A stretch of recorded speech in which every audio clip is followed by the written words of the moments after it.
Anna Chang, you had a spectacular entrance to the musical world when you won the Rostropovich competition at the age of 11. What happened in Paris more than 20 years ago? Well, basically, my dream at the time was to play for Rostropovich. He's was the greatest cellist of the 20th century, greatest living cellist at the time, and I just couldn't get any opportunity. First, because he was so busy. Second, because I was too young. I was at the time 11 years old. So my parents and we were looking for ways to how do we meet the great Rostropovich, and we came to find the information for his competition was the international Rostropovich cello competition held in Paris every 4 years. And thankfully, that year there was a competition in 1994. So my only wish was just to meet the great maestro, to play for him. Maybe he has something for me. And the winning the first prize was a bonus. That was something totally unexpected. So many prodigies burn out way too early. You're Yes. still shining brightly. Yeah, thank you. I tried. What is the key to your music making?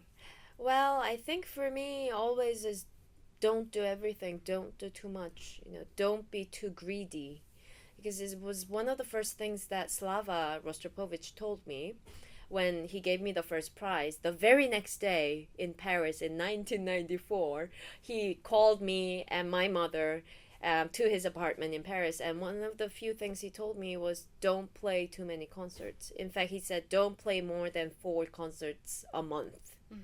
And you do the math, and it's maybe 50, 60 a year, whereas many child prodigies playing 120 concerts a year, 100 concerts a year, and you're living in the hotel out of the suitcase. And this life is so tough, because you think you know music, but when you think you're in danger. There's always room for fresh discovery, and because we're all human beings, you need time, you need to rest, you need to have other things you like, just to have fresh mind when you come back to the piece you've done 100 times, and still it looks new. It must. So this has to, I think, come from yourself. Talk to your parents, young performers, child prodigies, control your managers. Don't do everything they ask you to do. And I think this is one thing that I was very fortunate to learn so early from Rostropovich, and I still do that. I mean, as a conductor, it's so tempting because you have so much great music to just say yes, yes, yes, yes, yes. But I find that for me at the moment as a conductor, my best friend is time. Time to study and just time to think, and that's the most important thing. Yeah, great. Yeah. Do you see the role as a conductor as very different from being a soloist? I do. Yes. I really do, because as a soloist, I always, practice in my own room. I make my own sound, and I'm kind of trapped by me. The box called me. And as a conductor, I do the same thing. I study, I practice, I think, but I come to meet the orchestra, and it's no longer about me, but it's about us. And what I do with my hands and how they respond. This is so fun. Now, this I really enjoy so much, because every orchestra is so different. And I think it was the great conductor, Maestro Karajan, who said, great orchestras always give something more than what the conductor asks, something unexpected. And this makes the performance, so special and unique. It's not just but it's our performance. And I enjoy this give and take so much. And this is really one of the most different things from how I make music as a soloist, my music, and then how we work as a group. Is it hard to interact with the orchestra as a soloist, you find? More? Well, as a soloist, I guess I didn't really interact with the orchestra. Yeah, somehow I did, but more with the conductor. Yeah, that's true. And also, there's this mentality with some conductors that, I follow you because it's your piece. And then it's really on your shoulders to do, because you have this very supportive but passive partner. And with some other conductors, they're very active. They want to do something with you, and make a unified vision, and that's also very interesting. And I learned so much from conductors like this. So yeah, the experience was not totally up to me, but more, depending on. But as far as the playing or the sound I make, I can only do my sound. Whereas with the orchestra, it's yeah. Yeah, I don't make any sound, in fact. I Unlimited. make no sound at all. Yeah, it Yeah. should feel unlimited. I Yeah, guess. exactly. So the possibilities are unlimited. Yeah, Yeah, like you said. hopefully. Yeah. Oh yeah. Oh yeah. Yeah, but many soloists turn conductors. They Yeah. find it difficult to find a balance between being soloists and conducting. Uh-huh. How much do you? Oh, I play? don't balance. I don't play. I'm really so happy and fortunate to just concentrate on conducting. 100%. I play at home in private, but I've stopped playing in public the cello now for 5 years, 6 years already, and I find that this life really demands so much from as a conductor that even when I'm just home, it's always I don't have enough time to study everything I want to. It's always like that. So I'm very happy to just focus on conducting for now. Yeah. So you don't miss your cello too much. Oh, I have a new name for my cello. Do you know what it is? No. Sleeping Beauty. It's a beauty and it's sleeping. But yeah, I think it's always, sort of part of who I am. Yeah, absolutely. Yeah. Why do we need classical music today in this busy social media world? I think it's because, yes, the world is very busy. It's very noisy. All the entertainment that we have from Hollywood. I live in New York. I grew up, so I consider myself half American anyhow, because I lived in New York since I was age 10.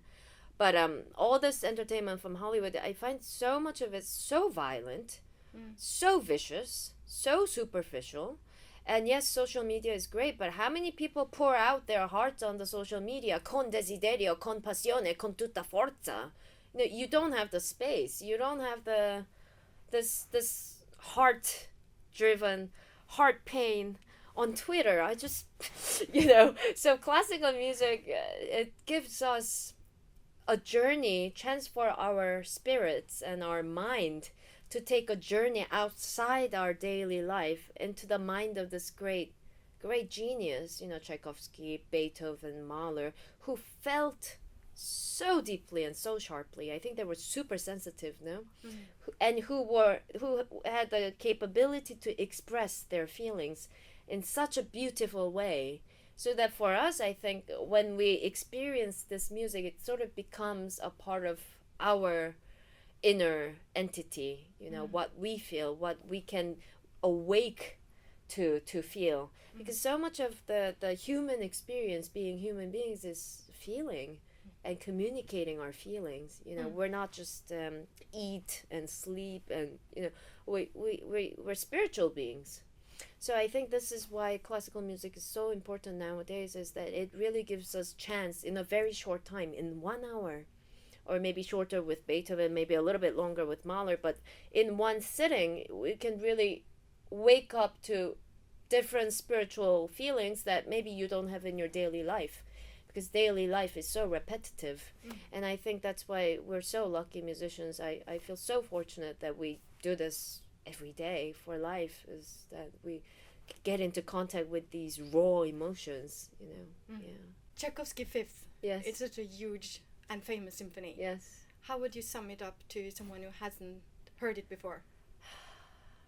It's Tchaikovsky Fifth Symphony is a wonderful symphony, but as with the late 3 Tchaikovsky symphonies, I mean, not counting the Manfred, but the 4th, 5th, and 6th, for me is really like reading Tchaikovsky's diary.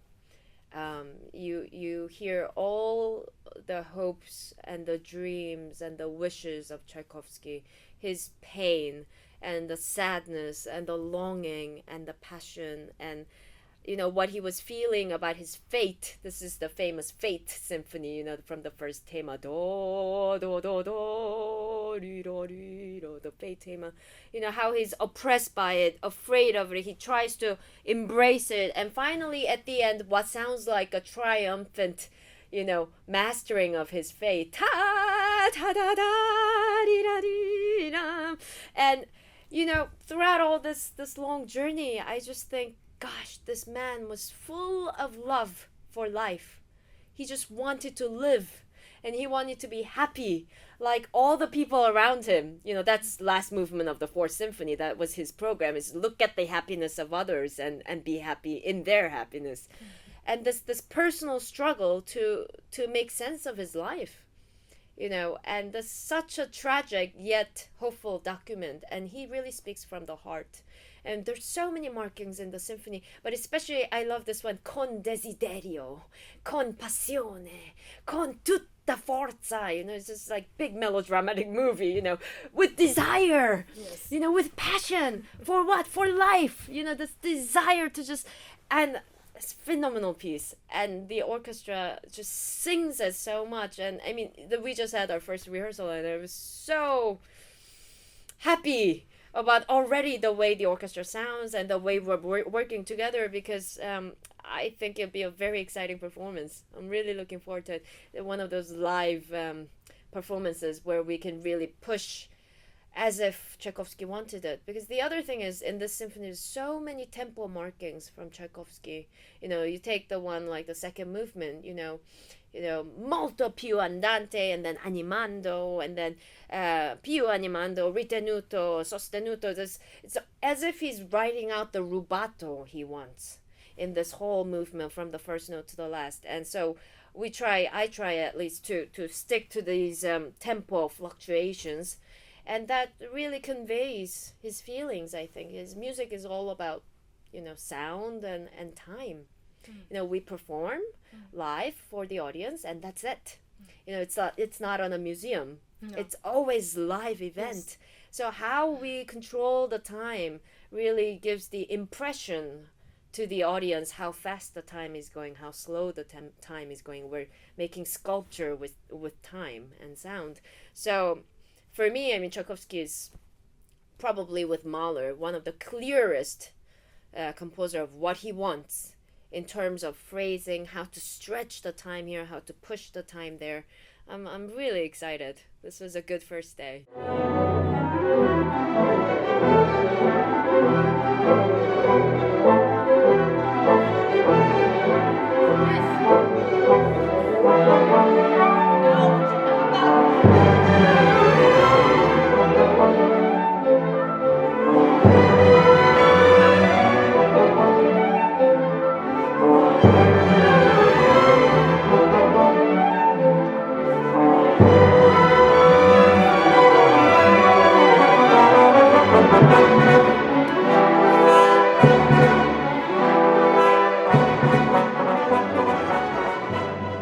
Hei, jeg heter Nils Aschehoug, og jeg spiller fiolin i andre fiolingruppen i Oslo Filharmonien.